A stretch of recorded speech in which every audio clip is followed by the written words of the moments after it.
¿Cuántos de los que están aquí han recibido una carta?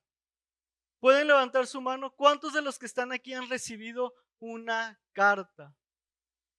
Tal vez este 14 de febrero acabas de recibir una carta, o si no fue una carta, por lo menos una nota o un mensaje. Pero la realidad de nuestros días es que hoy no es tan común recibir cartas. Hace unos años, mi novia, que ahora es mi esposa, me dejó varias cartas.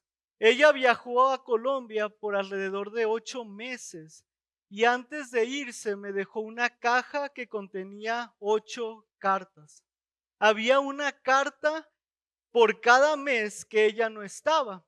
Y cada mes entonces yo podía leer una de las cartas que me había dejado. La verdad es que era un poco triste llegar al final de la carta porque yo quería leer más, pero sabía que tenía que esperar un mes más para volver a abrir otra de esas cartas. Pero por otro lado, mientras pasaba el tiempo y mientras iba abriendo las cartas, me sentía contento, porque mientras más cartas leía, eso significaba que con cada carta se reducía el tiempo en que la volvería a ver. Hoy estamos al final de segunda de Timoteo 4. Es la última carta de Pablo, última carta, últimas palabras, lo que nos toca ver el día de hoy. Es importante que recordemos, Pablo está preso y por lo que hemos visto en el contexto, en los pasajes anteriores, él entiende que está próximo a morir y por lo tanto ha dejado instrucciones a su amado hijo, como dice capítulo 1, versículo 2. Esta es una carta muy personal. Es de hecho la carta más personal que nosotros encontramos que Pablo escribe y es segunda de Timoteo. La sección que nos toca estudiar entonces no solamente es el último capítulo, sino también son las últimas palabras. Y si ustedes recuerdan lo que hemos visto en las semanas anteriores, hemos visto cómo Pablo ha exhortado a Timoteo a que predique la palabra. Así comenzamos capítulo 4, predica la palabra. Pablo le recuerda también que la falsa doctrina siempre está al acecho y por lo tanto él debe estar cauteloso y la forma en la que debe combatir es predica la palabra. Timoteo tiene una encomienda y es predica la palabra. Pablo está por morir, pero la palabra no. Y por lo tanto, mientras Timoteo avanza en su vida, él debe perseverar en esa carrera predicando la palabra. La última sección que comenzamos la semana pasada con versículos 9 al 18, nosotros vimos algunas instrucciones y algunas noticias que el apóstol Pablo da a Timoteo. Pero entonces lo que vamos a ver hoy es parte también de eso, parte de esas noticias, parte de esas instrucciones y la bendición final que Pablo le da a Timoteo. En el sermón de la semana pasada, como les mencionaba hace un momento, vimos que Pablo le pide a Timoteo, ven conmigo. Ahora, no solamente es ven conmigo, es tráeme el capote, tráeme los pergaminos, tráeme los libros, tráete a Marcos. Pablo tiene algunas encomiendas para Timoteo y es, ven y trae algunas cosas, tráete también a Marcos. En esta sección nos vamos a dar cuenta que hay muchos nombres. Y aunque la mayoría son positivos, también encontramos a unos que no son positivos. ¿A quién encontramos? A Demas y también a Alejandro, a quien Pablo le anima, cuídate de él, cuídate de él. Y aunque la carta va dirigida a Timoteo, el final nos muestra una cantidad significativa de nombres y personas que son y han sido importantes en la vida de Pablo.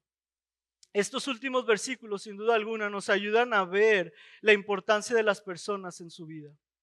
Pero creo que también eso nos demuestra a nosotros la importancia de las personas en nuestra vida. Por eso es que hoy vamos a estar viendo este sermón que le he titulado Una comunidad intencionada. Y vamos a ver en un momento más por qué una comunidad intencionada. Por medio de estos versículos quisiera que nosotros pudiéramos ver que porque Dios te ha puesto en una comunidad, Dios te ha puesto en una comunidad que es la iglesia local, tu iglesia local, tú debes vivir siendo intencional en ella. Porque Dios te ha puesto en una comunidad que es tu iglesia local, tú debes vivir siendo intencional en ella. El hecho de pensar que somos parte de una comunidad cristiana, de una iglesia local, nos hace ver la necesidad que tenemos de personas a nuestro alrededor, de hermanos a nuestro alrededor. No somos miembros aislados, somos parte de un cuerpo. Y entonces nosotros debemos ser intencionales en el cuerpo en el cual Dios nos ha puesto. Así que veamos el primer punto. Vamos a ver una comunidad relacional, una comunidad relacional. Y esto lo vamos a ver de versículo 19 al 21. Voy a leerlo una vez más. Una comunidad relacional. Dice así: saluda a Prisca y Aquila y a la casa de Onesíforo. Erasto se quedó en Corinto y a Trófimo dejé en Mileto enfermo. Procura venir antes del invierno. Eubulo te saluda y Pudente, Lino, Claudia y todos los hermanos. En esta primera sección nosotros vamos a encontrar cómo Pablo manda saludos a algunos de sus amigos, hace comentarios de otros de sus amigos, pero también manda saludos que le están enviando a Timoteo. Aquí encontramos una lista de amigos, porque hemos mencionado a Aquila, a Priscila, hemos mencionado a Erasto, a Trófimo, le da una instrucción a Timoteo, a Eubulo, Pudente, Lino, Claudia. Son muchas personas en tan solo 3 versículos.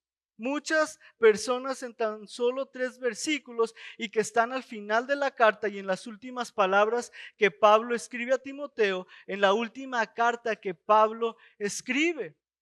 Así que detengámonos a ver qué es lo que menciona de estos amigos. Primero dice, salúdame a Priscila y Aquila. Aquí usted utiliza Prisca y Aquila y a la casa de Onesíforo. Son a los primeros dos que manda saludos. Primero, Prisca y Aquila. Prisca es el nombre corto de Priscila, entonces no nos detendremos mucho ahí porque está hablando de la misma persona, pero cuando menciona Prisca es el nombre más corto, el nombre simplificado de Priscila. Pero nosotros vemos a Aquila y Priscila. No es la primera vez que Pablo menciona acerca de ellos. Si nosotros vamos a Hechos, capítulo 18, ¿no? Versículo 2, vamos a encontrar que ahí es donde Pablo conoce a Aquila y a Priscila. Dice Hechos 18:2, y halló, está hablando de Pablo anteriormente, y halló a un judío llamado Aquila, natural del Ponto, recién venido de Italia, con Priscila su mujer, por cuanto Claudio había mandado que todos los judíos saliesen de Roma. Fue a ellos. Entonces, aquí es cuando Pablo está conociendo a Priscila y Aquila. Los conoce en la ciudad de Corinto y los conoce ahí porque ellos antes vivían en Roma y por el decreto que ha dado Claudio, ellos tienen que salir por ser judíos y llegan a Corinto, donde Pablo también llega después de venir de Atenas. Y entonces estas tres personas se encuentran en Corinto y hay algo más que les une. No solamente es el hecho de que son judíos, es el hecho de que se dedican al mismo oficio. Veamos versículo 3 en Hechos 18:3. Y como era del mismo oficio, se quedó con ellos y trabajaban juntos, pues el oficio de ellos era hacer tiendas. Entonces están todos juntos ahí en Corinto trabajando y haciendo tiendas. Mientras están haciendo tiendas, Pablo está predicando y enseñando en la sinagoga los días de reposo, como dice versículo 4. Lo interesante viene en el versículo 5, porque dice, y cuando Silas y Timoteo vinieron de Macedonia, Pablo estaba entregado por entero a la predicación de la palabra. Cuando llegan, se conocen, tienen el mismo oficio, comienzan a trabajar juntos. Pasa un tiempo y otros amigos de Pablo llegan también a Corinto y ahora Pablo ya no está trabajando en ese oficio. Pablo está entregado por entero a la predicación, lo que nos hace entender que es muy probable que entonces Tanto Aquila como Priscila son quienes están solventando para que Pablo pueda estar predicando. Siguen trabajando y haciendo las tiendas, el oficio, para que Pablo pueda estar entero predicando la palabra. Pablo se detiene ahí, por lo que vemos en capítulo 18, se detiene ahí en Corinto 1 año y 6 meses enseñando. Pero cuando vienen problemas, Pablo tiene que salir de Corinto, ¿y a quiénes creen que se lleva? Versículo 18, capítulo 18 de Hechos. Mas Pablo, habiéndose detenido aún muchos días allí, después se despidió de los hermanos y navegó a Siria, y con él Priscila y Aquila. ¿Y a dónde llegan? Versículo 19. Y llegó a Éfeso y los dejó allí. Y entrando en la sinagoga discutía con los judíos. Ahora la historia no termina ahí, porque versículos más adelante, en Hechos 18, 24 al 26, nos damos cuenta que a Éfeso llega un judío que se llama Apolos. Ahora la descripción que da de Apolos es la siguiente. Dice, varón elocuente, poderoso en las escrituras. Versículo 25, este había sido instruido en el camino del Señor y siendo de espíritu fervoroso, hablaba y enseñaba diligentemente lo concerniente al Señor, aunque solamente conocía el bautismo de Juan. Y quien está haciendo esta descripción de Apolos es Lucas y dice que es un varón elocuente, poderoso en las escrituras, y nosotros podemos decir que bueno, se levantó uno más. El punto es que cuando comienza a hablar, versículo 26, y comenzó a hablar con denuedo en la sinagoga, pero cuando le oyeron Priscila y Aquila, ¿qué es lo que hacen esta pareja? Le toman aparte y le exponen más exactamente el camino de Dios. Es interesante lo que ellos están haciendo aquí, porque ellos han tenido como maestro a Pablo. Y ahora, Lucas nos demuestra que Apolos es un hombre que puede enseñar muy bien la escritura, aunque no conoce mucho acerca de ella. Y cuando ellos le escuchan, en vez de desacreditarlo y correrlo porque no sabe todas las cosas acerca de la escritura, ellos se interesan en Apolos para que pueda conocer de una mejor forma la escritura y pueda enseñar de una manera adecuada el camino de Dios, para que la obra y el evangelio sigan progresando. Sin duda entonces vemos cómo ellos son colaboradores de Pablo, colaboradores de Dios. Pero no son los únicos versículos que nos hablan de Priscila y Aquila. Si nosotros vamos a Romanos 16, del versículo 3 al 5, vamos a ver que Pablo dice de esta manera: saludad a Priscila y a Aquila, mis colaboradores en Cristo Jesús. ¿Y qué descripción da de Priscila y de Aquila? Versículo 4, que expusieron su vida por mí, a los cuales no solo yo doy gracias, sino también todas las iglesias de los gentiles. Saludad también a la iglesia de su casa. Este pasaje nos da mucho más información. Nos dice Pablo, ellos han expuesto su vida por mí. Ellos han entregado su vida por mí, pero también nos demuestra que ellos en algún momento tuvieron que haber regresado a Roma y ahora la iglesia se reúne en su casa. Son anfitriones de la iglesia en su casa. Y en 1 Corintios 16, 19 vemos también algo similar. Dice, vamos a ver cómo también se le envía saludos a la iglesia que está en su casa. 1 Corintios 16, 19. Dice así: las iglesias de Asia os saludan. Aquila y Priscila con la iglesia que está en su casa os saludan mucho en el Señor. Ahora, 1 Corintios fue enviada a la iglesia en Corinto, que si recuerdan, ¿dónde fue donde se conocieron Pablo y Aquila y Priscila?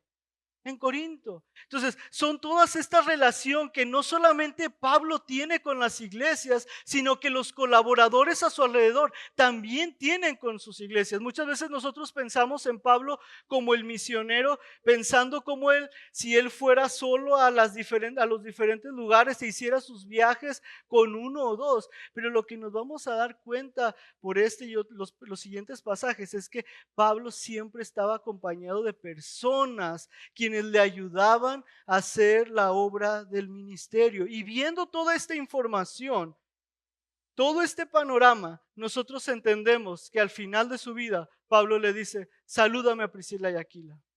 ¿Quiénes han sido Priscila y Aquila para él? Personas que han sufrido con él, personas que han hecho el ministerio con él, que han colaborado con él, que se han sacrificado para que Pablo pueda hacer el ministerio. Personas que han servido para que el evangelio siga avanzando. Y Pablo les dice: salúdame a Priscila y Aquila. Salúdame a Priscila y Aquila. Ahora, no solamente manda saludos a Priscila y Aquila, también dice a la casa de Onesíforo. Y ahora, esto nosotros lo hemos leído en esta carta de 2 Timoteo. Ahí en el capítulo 1, Pablo nos habló acerca de la casa de Onesíforo, Segunda de Timoteo, capítulo 1, versículos 16 al 18, dice lo siguiente: tenga el Señor misericordia de la casa de Onesíforo, porque muchas veces me confortó y no se avergonzó de mis cadenas, sino que cuando estuvo en Roma me buscó solícitamente y me halló. Concédale el Señor que halle misericordia cerca del Señor en aquel día. ¿Y cuánto nos ayudó en Éfeso? Tú lo sabes mejor.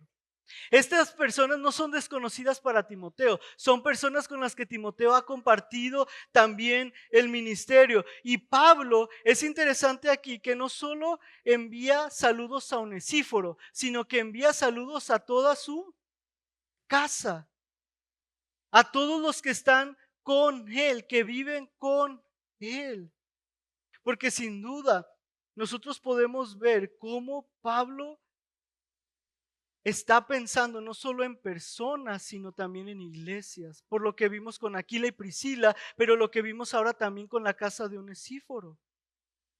Onesíforo es uno de sus colaboradores, uno de sus amigos leales que en momentos de dificultad lo conforta, le anima, está ahí con él. Y es interesante que el pasaje nos dice que le busca en Roma, y Roma no es la metrópoli, la ciudad más grande que hay en ese momento. Y dice, él me fue y me buscó en Roma y no se cansó hasta que me halló. Pablo está animando a Timoteo a que no se avergüence de que él está preso. Y le recuerda de uno que no se avergonzó cuando él estaba preso, porque le dice, él no se avergonzó de mis cadenas, sino que en Roma me buscó hasta que me halló, hasta que me halló. Pero también menciona cómo Timoteo sabe cuánta ayuda han recibido de Onesíforo y de su casa. Nosotros no sabemos a qué se refiere, pero Timoteo sí. Timoteo sabe de la ayuda que ellos han recibido de la casa de Onesíforo y de Onesíforo. Y mis hermanos, estos primeros saludos que Pablo da a ciertos hermanos, nos podemos dar cuenta que son amigos y colaboradores que Pablo tiene en el ministerio, pero son amigos que también Pablo tiene en el sufrimiento. En el sufrimiento. Ellos le han apoyado, ellos le han sustentado, y ahora al final de su carta les envía saludos. Les envía saludos. Pero no solamente envía saludos a Priscila y Aquila, también hace algunos comentarios. El primero lo encontramos ahí cuando menciona, Erasto se quedó ¿en dónde? En Corinto, versículo 20. Erasto se quedó en Corinto y a Trófimo dejé en Mileto enfermo. Sobre Erasto no sabemos mucho con exactitud, porque Erasto es un nombre común para este tiempo. En el Nuevo Testamento encontramos dos referencias a Erasto y es probable que se pueda referir al mismo. Una es en Hechos 19:22. Aquí en Hechos 19:22 dice, y enviando a Macedonia a dos de los que le ayudaban, Timoteo y Erasto, él se quedó por algún tiempo en Asia. Y por lo que entonces podemos inferir de este pasaje es que Timoteo y Erasto trabajaron juntos y cuando Pablo necesita ir a otro lugar dice, Timoteo, vete con Erasto y hagan la obra. Son personas que entonces ellos que trabajan junto a él en el ministerio y que hacen ministerio juntos y que Timoteo también conoce porque ha compartido con él. El segundo pasaje en donde encontramos acerca de Erasto es en Romanos 16:23. Y dice de la siguiente manera, os saluda Gayo, hospedador mío y de toda la iglesia. Os saluda Erasto, tesorero de la ciudad, y el hermano Cuarto. Ahora, aquí se nos hace referencia a Erasto como tesorero de la ciudad. La dificultad está en que si Erasto es el tesorero de la ciudad, probablemente no iba a tener mucho tiempo para salir y hacer ministerio. Pero eso no significa que no podría tomar algún tiempo para hacer ministerio con Pablo o con sus colaboradores. Lo interesante es que nos habla y nos dice, Erasto se quedó en Corinto. Por eso es que podríamos considerar o pensar que si habla del mismo personaje, entonces Erasto es tesorero en la ciudad de Corinto. Erasto es tesorero en la ciudad de Corinto. Si esta persona fuera el mismo que nosotros tenemos estas referencias, es interesante, porque estamos hablando de un tesorero de una ciudad grande. Y lo interesante de esto es que el hecho de él tener una posición reconocida y una posición privilegiada en estos tiempos y en esta ciudad no le limita a no participar con Pablo y Timoteo en el avance del evangelio, sufriendo y llevando a cabo el ministerio aunque no sea fácil en este tiempo. Y si habla acerca del mismo, nosotros vamos a ver cómo es un colaborador más, uno más que sufre con ellos por el evangelio. Y por lo tanto le dice, Erasto se quedó en Corinto. Ahí está Erasto.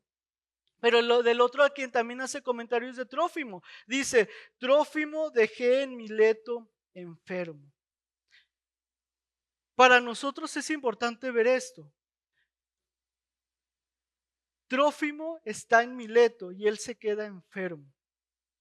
Esto es algo que nosotros debemos notar, porque a lo largo de la vida y a lo largo del ministerio de Pablo, nosotros vamos a darnos cuenta que él hace milagros y él sana personas, pero a Trófimo no. Trófimo se queda enfermo en Mileto.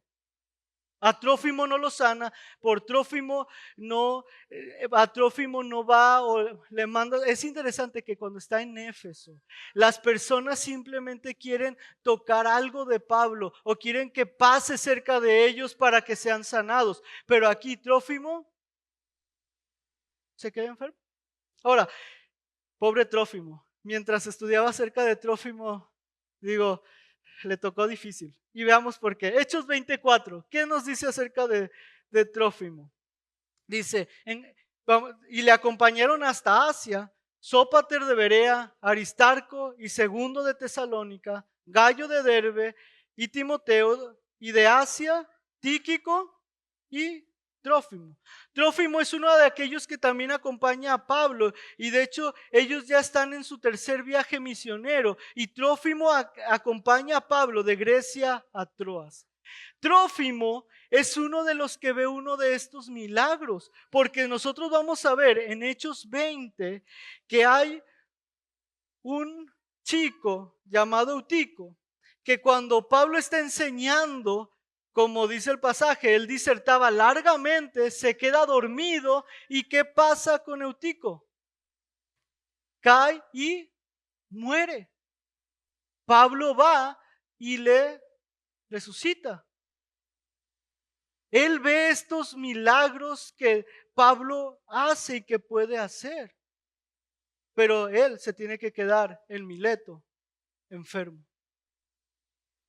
Hechos 21-29. Volvemos a encontrar acerca de Trófimo. Se nos dice que unos judíos de Asia en esta parte alborotan al pueblo.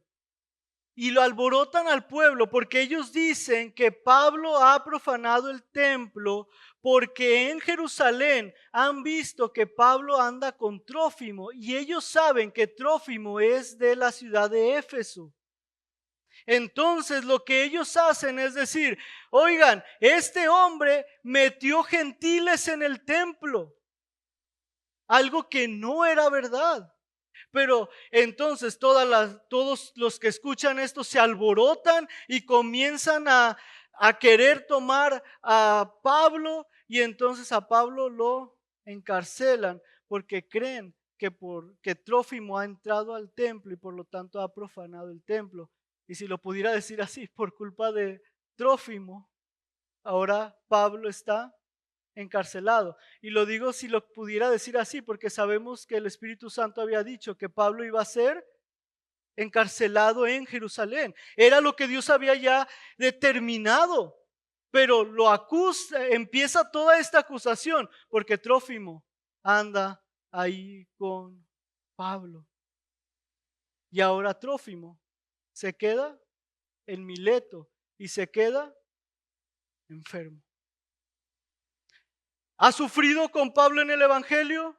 Sí. ¿Ha visto cómo el avance del Evangelio es difícil? Sí. Y ahora él tiene que quedarse enfermo. Porque aún acerca de esto, Dios tiene el control y Dios ha determinado que esto suceda de esta forma. Y él entonces Pablo le dice a Timoteo, a Trófimo, lo dejé enfermo. Pero no son los únicos comentarios que da. Le vuelve a dar otro comentario a Timoteo, versículo 21. ¿Qué es lo que le dice en versículo 21? Procura venir antes del invierno. Esto ya se lo dijo a unos versículos atrás, aunque no con tanta, no siendo tan específico, pero en 4:9 le dice, procura venir pronto a verme. Ven conmigo. La semana pasada escuchamos un sermón acerca de ello. Ven a verme. Pero aquí una vez más le dice, procura venir antes del invierno. Antes del invierno. Pablo espera que Timoteo pudiera llegar antes del invierno. Podríamos considerar que lo que Pablo le pide a Timoteo es que traiga, ¿qué? Versículo 13. Cuando vengas, trae el capote que dejé en Troas. Y el capote es esa capa. Si él está encarcelado en Roma y viene el invierno, sin duda alguna, algo que él necesita es tener una capa o un abrigo. Y por un lado podríamos pensar, ven antes del invierno, me sirve esa capa, necesito esa capa, pero también por la experiencia que Pablo tiene viajando hacia Roma, nosotros vamos a darnos cuenta que en el invierno la navegación no es tan fácil. Hechos 27 nos relata todo el naufragio y todas las situaciones adversas que vivió Pablo junto a sus colaboradores cuando los llevaban preso hacia Roma por navegar en el invierno. Y Pablo le dice a Timoteo, ven, pero si ven, procura venir antes del invierno, antes del invierno. La verdad es que no sabemos si Timoteo llegó. No sabemos. Pero sin duda podemos sentir ese deseo que Pablo tiene de, ven, trae las cosas que te pedí, tráete a Marcos, ven antes del invierno. Nosotros vimos los saludos que le da Pablo a Priscila y Aquila, a la casa de Onesíforo, los comentarios que hace sobre Erasto, sobre Trófimo, sobre Timoteo, personas que han estado con él, que han sufrido con él, que han vivido con él el ministerio, pero ahora Pablo le manda saludos a Timoteo de parte de ciertas personas. Versículos 21, la parte que sigue, dice, Eubulo te saluda, y Pudente, Lino, Claudia y todos los hermanos. Los primeros nombres están escritos en latín y probablemente podrían hacernos pensar que eran personas en la iglesia en Roma. La verdad es que de Claudia no se tiene mucha información y cuando se habla acerca de ella, se dicen algunas historias que realmente no podríamos comprobar si es verdad o no. Pero lo interesante de esto es que Pablo, aún en la cárcel, le dice, oye, te mandan saludos. Y te mandan saludos Eubulo, Pudente, Lino, Claudia, y por si me llegara a faltar uno, todos los hermanos. Y esto es importante porque en capítulo 4, ¿recuerdan cómo Pablo se sentía al principio de la carta? Él habla muchas veces, estuve solo en mi defensa, nadie estuvo conmigo, nadie me acompañó. Bueno, Dios me acompañó y Él estuvo conmigo, pero cuando seguimos avanzando nos damos cuenta cómo no está solo. Si hay personas a su alrededor, y es verdad, se pudo sentir solo y tal vez no podían estar con él ahí, estos hermanos, pero hay hermanos a su alrededor y hay personas a su alrededor que le dicen, oye, le estás escribiendo a Timoteo, le mandamos saludos a Timoteo, creyentes, colaboradores. Y en verdad, acerca de estos tenemos poca información, pero lo que hemos podido ver hasta ahora es que hay creyentes y hermanos que han sido colaboradores de Pablo, que le han acompañado, que han sufrido con él, que se han mantenido fieles, porque no todos se mantienen fieles, pero que se han mantenido fieles. Y entonces nosotros podemos ver cómo una comunidad crece y una persona crece en relación con otras personas. Es decir, en este sentido nosotros podemos notar cómo es necesaria la relación con otros creyentes. Necesitamos de otros y otros necesitan de nosotros. Sin duda alguna, por estos versículos, aunque son cortos y nos hablan de saludar, de dar algunos comentarios, nosotros podemos ver el afecto y la importancia que tiene una comunidad de creyentes. Una comunidad que es relacional. No sé si ustedes se acuerdan de nuestra hermana Yolanda Durón. Nuestra hermana vivía aquí cerca de la iglesia y trabajaba en el comedor. De hecho, si les recuerdan, muchas veces se levantaba a compartir testimonios y decía siempre de memoria parte de Jeremías 20:11, que dice, mas Jehová está conmigo como poderoso gigante. Y siempre hacía mención de este pasaje en el testimonio que diera, así terminaba su testimonio. Hay un evento que siempre tengo en la memoria con nuestra hermana. En una ocasión nuestra hermana ya estaba muy enferma y algunos hermanos después del culto fuimos a verla. De hecho, esa vez fue la última vez que la vi, ya que unos días o semanas después nuestra hermana falleció. Debbie y yo teníamos poco tiempo de estar casados y al ir a ver a nuestra hermana, nos dimos cuenta que ella estaba en un espacio muy, muy pequeño. Así que lo que hacíamos es que entrábamos por tiempos o por grupos de personas para estar un momento ahí con ella y verla. Recuerdo que cuando fue el turno de Debbie y mío, yo iba pensando en qué le voy a decir a la hermana, cómo voy a poder animar a la hermana, qué le puedo mencionar a la hermana en estos momentos. Y entramos con nuestra hermana. Le saludamos y nos agarró de la mano a Debbie y a mí. Y sin decir nada, ella comenzó a orar por nosotros. Comenzó a orar por nosotros, por nuestro matrimonio, por nuestros futuros hijos, porque no teníamos hijos en ese momento. Y oró por lo que el Señor tendría para nosotros en el futuro.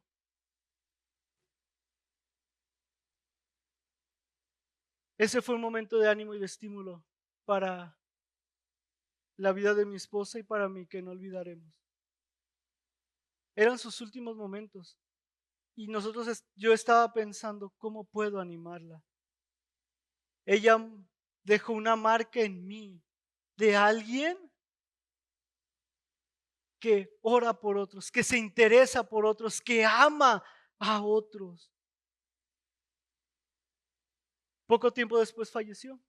Como mencioné, fue la última vez que la vimos.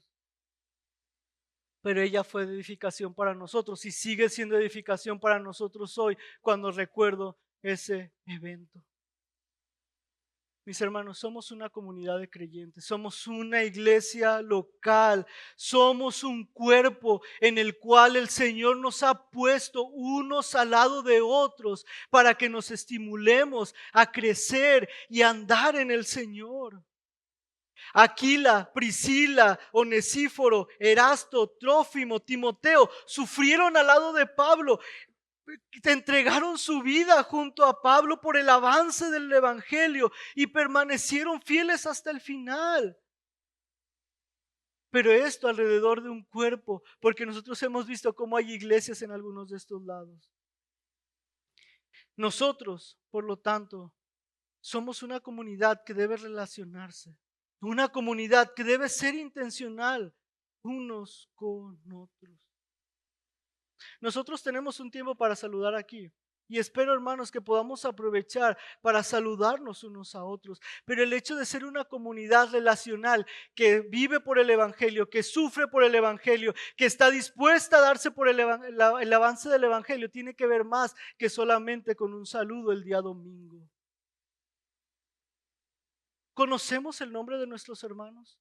Y yo sé, al ser tal vez tantos, algunos de los que están a nuestro alrededor o que están más lejos, no sé su nombre, pero ¿somos intencionales en por lo menos preguntar su nombre?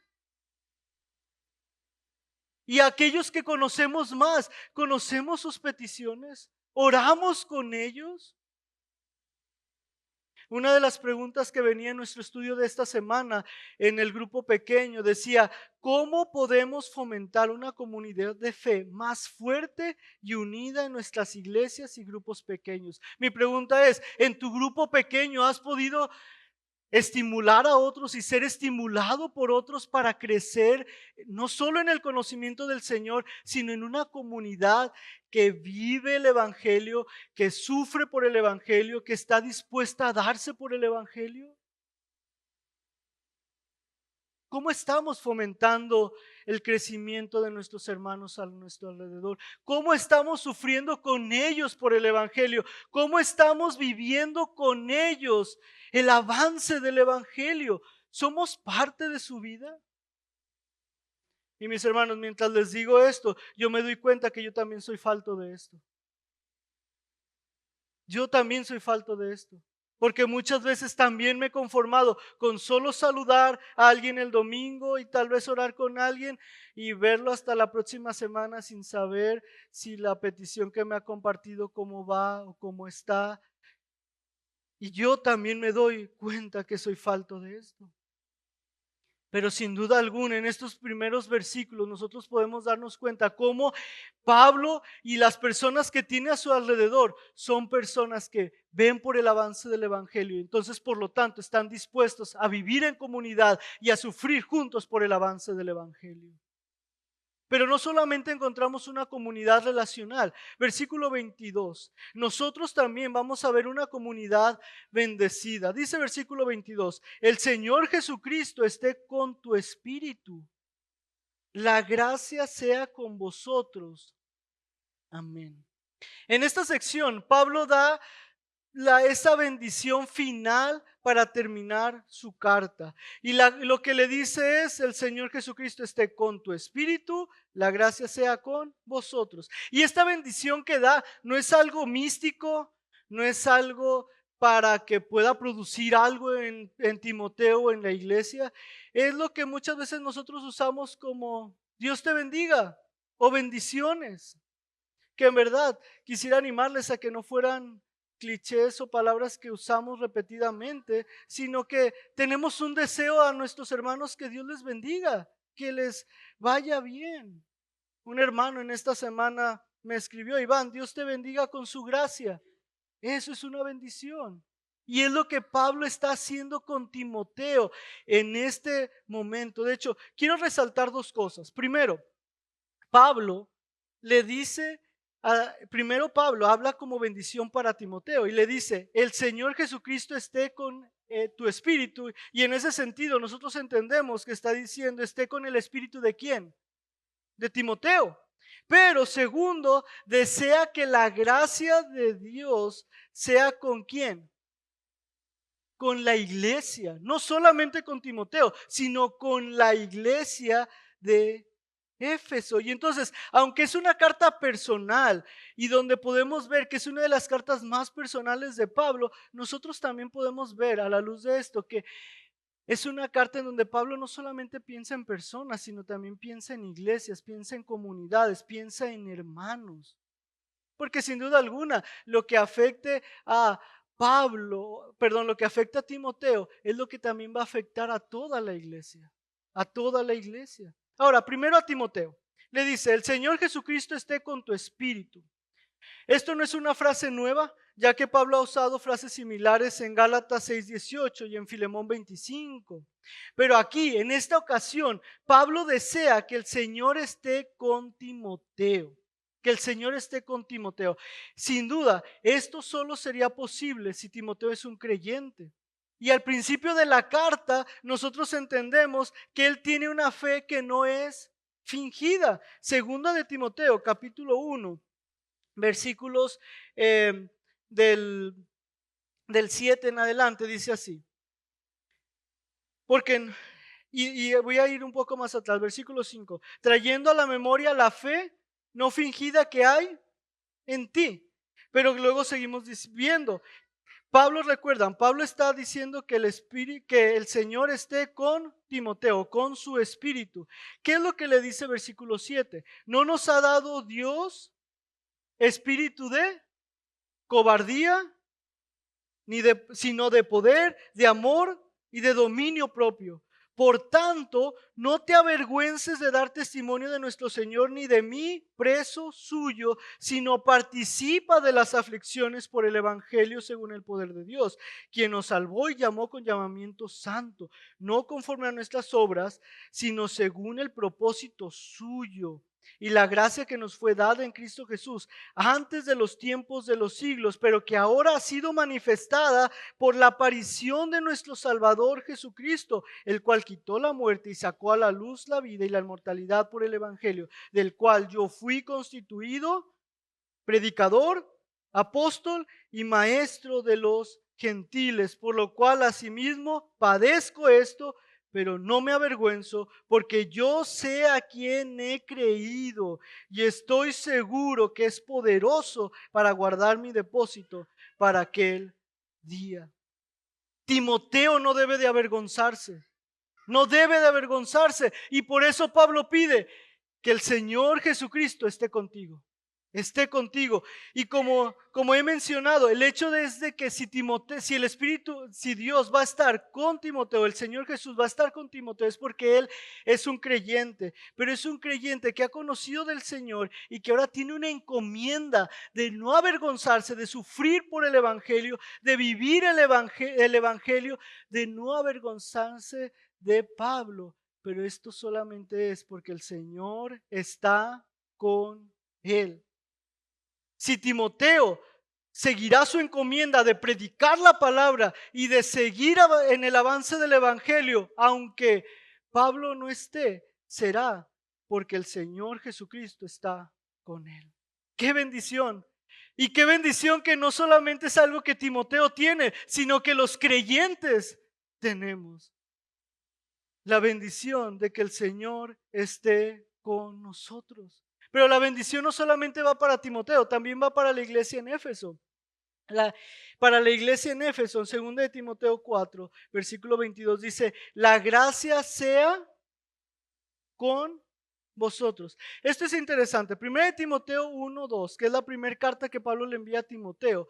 Pablo inicia su carta con, versículo 2, a Timoteo, verdadero hijo en la fe, gracia.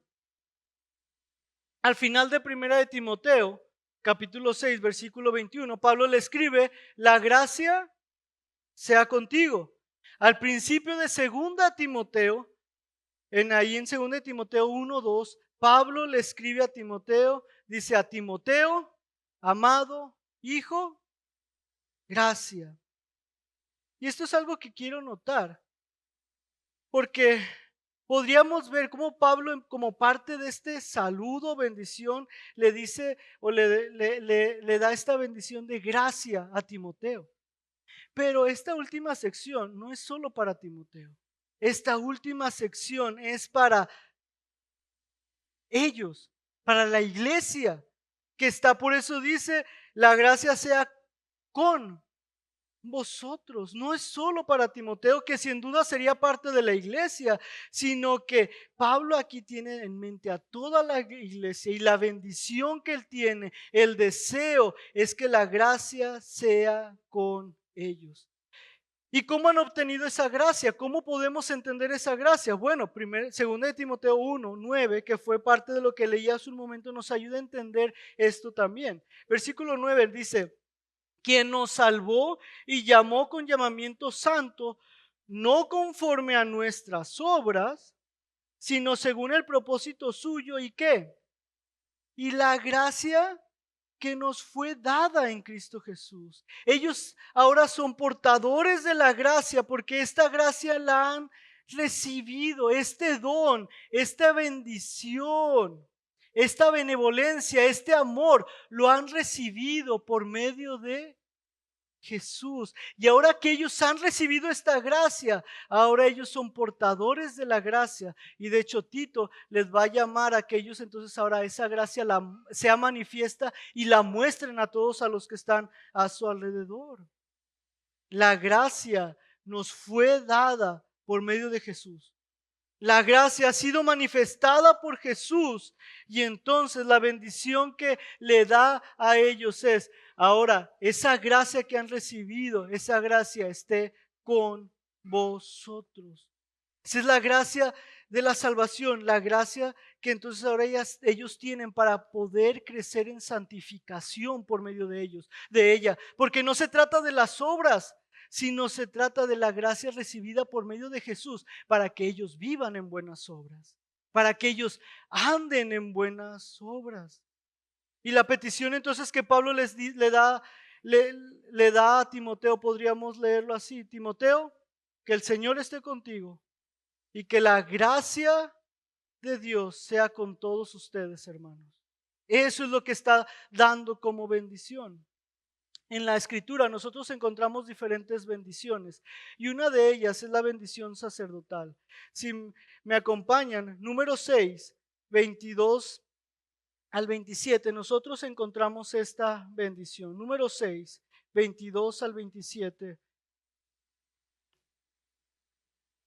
Dice así: Jehová habló a Moisés diciendo, habla a Aarón y a sus hijos y diles, así bendeciréis a los hijos de Israel, diciéndoles, Jehová te bendiga y te guarde. Jehová haga resplandecer su rostro sobre ti y tenga de ti misericordia.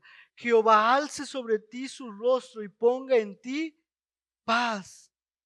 Y pondrán mi nombre sobre los hijos de Israel. ¿Y qué termina diciendo? Y yo los bendeciré. Así como el sacerdote bendecía a Israel, Pablo ahora está bendiciendo a Timoteo y a la iglesia de Éfeso. Pero en ese sentido, también nosotros somos bendecidos. Somos bendecidos. ¿Por qué? Primero, si tú no eres creyente y no conoces el Evangelio, no tienes esta bendición. Porque esto es para aquellos que están en Cristo. Para los que no confían en sus obras, sino que han recibido la gracia que el Señor les ha extendido. Tú no puedes recibir esta bendición, y vuelvo a repetir, no es algo místico, pero no se puede decir que el Señor esté contigo si tú no conoces al Señor, si el Señor no es tu Señor.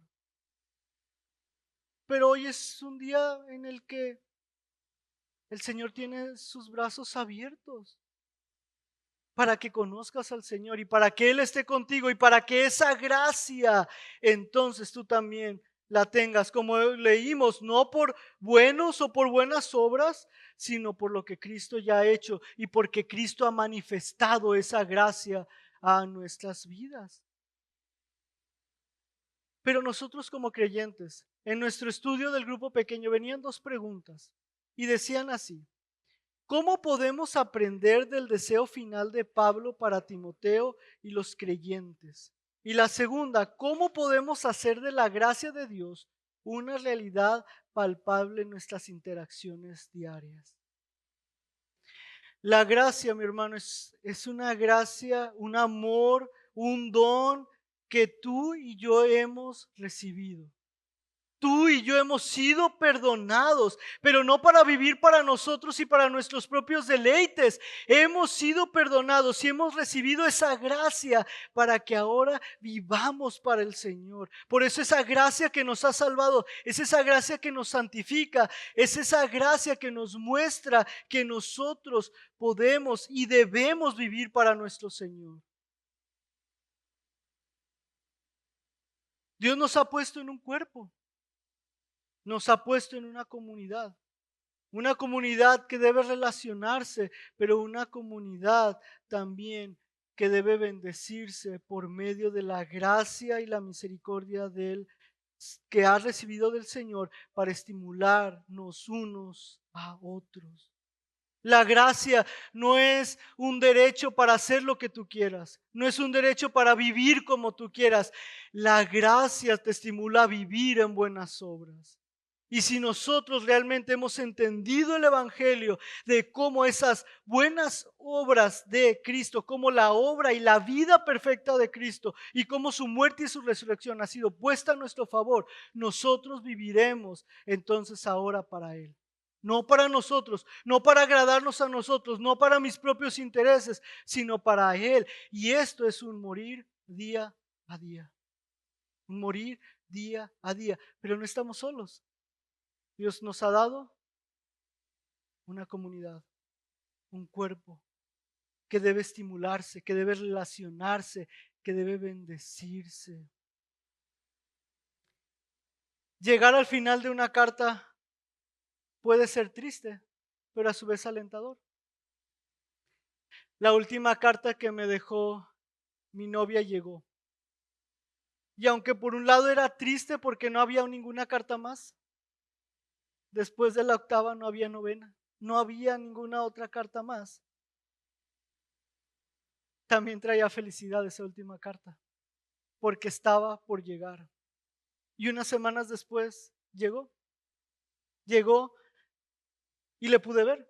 De hecho, tuve que viajar a Ciudad de México porque no llegó a Monterrey. Y recuerdo que toda la noche haciendo tareas porque el otro día tenía que entregarlas y el sábado tener que regresar a Monterrey y casi no le vi, pero después de 8 meses quería verle, quería estar con ella.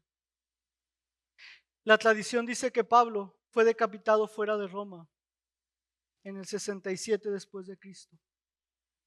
Y podemos ver en él un ejemplo de no avergonzarse frente al sufrimiento. Pablo murió, pero el Evangelio no. Pablo murió, pero la palabra siguió siendo predicada. Y había entonces ahora otros que tenían que seguir su ejemplo. Pablo tiene esta esperanza y él lo sabe. Segunda de Timoteo, capítulo 4, versículo 18 dice así: y el Señor me librará de toda obra mala y me preservará, ¿para qué? Para su reino celestial. A Él sea la gloria por los siglos de los siglos. Él murió, sí, pero el Señor lo preservó para su reino celestial. Y después de esta carta, de terminar esta carta y de que su vida terminaría en esta tierra, Él ahora gozaría de su Señor. Para mí el vivir es Cristo y el morir es ganancia. Y un día, mis hermanos, la novia será presentada al Cordero. La iglesia será presentada a su Señor, santa, pura, limpia. Y tú y yo estaremos ahí, esperando las bodas del Cordero. Pero mientras llegamos a ese punto, nosotros debemos avanzar y crecer en la gracia para vivir de acuerdo al Evangelio y para que el Evangelio siga progresando. Así que porque Dios te ha puesto en una comunidad, una iglesia local, tú debes vivir siendo intencional en ella. Oremos, Padre, perdónanos porque somos egoístas, somos pecadores, somos orgullosos. Amamos nuestra comunidad, amamos nuestro deleite, amamos, Padre, nos amamos a nosotros mismos. Padre, en estos últimos versículos hemos visto cómo hay hombres que sufrieron al lado de Pablo, cómo hay personas que se entregaron por el avance del Evangelio. Podemos ver cómo Pablo mismo muere, pero tu Evangelio, tu palabra no. Hoy, Padre, que terminamos esta carta, Padre, pido que tú nos ayudes a que lo que hemos aprendido, Señor, en estas dos cartas, sea un recordatorio de vivir la palabra, de ser gobernados por la palabra, de andar en la palabra, de predicar la palabra. Tenemos una esperanza, porque un día no estaremos más aquí, pero tu palabra permanece, tu palabra es fiel. Y Padre, mientras estamos aquí, pido que nos ayudes a ser una comunidad intencional, una comunidad que se interesa, que se relaciona, no solamente en compartir alimentos, sino en compartir una vida con otra vida, en compartir sus peticiones, en compartir su carga, en compartir, Señor, por el avance del reino, por el avance del evangelio. Ayúdanos a tener esa mentalidad, que entendamos que no vivimos para nosotros ni para nuestro deleite, sino para que el evangelio siga progresando y siga avanzando. Padre, pido que si hay alguien aquí que no te conoce, pueda darse cuenta que no puede ser parte de esto si no te conoce. Atrae, Señor, a quien no te conoce. Pero Padre, pido que a la iglesia local, la iglesia bautista Genezaret, tú nos ayudes, Señor, a crecer en la gracia, en el conocimiento, en la relación unos con otros, para que tu evangelio siga progresando y tu evangelio siga siendo anunciado. Y que, Padre, aquellos que no te conocen puedan adorarte, y aquellos que te hemos conocido podamos ser esa luz y esa sal de la tierra a nuestro alrededor. Perdónanos, Padre, perdónanos porque muchas veces no lo hemos hecho. Pero gracias, Señor, por tu palabra, que es viva y eficaz, y que, Padre, toca lo más profundo de nuestro ser. Sigue hablando a nuestras vidas. Pedimos que tu palabra, Padre, podamos seguirla recordando, pero también viviendo. En Cristo Jesús oramos. Amén.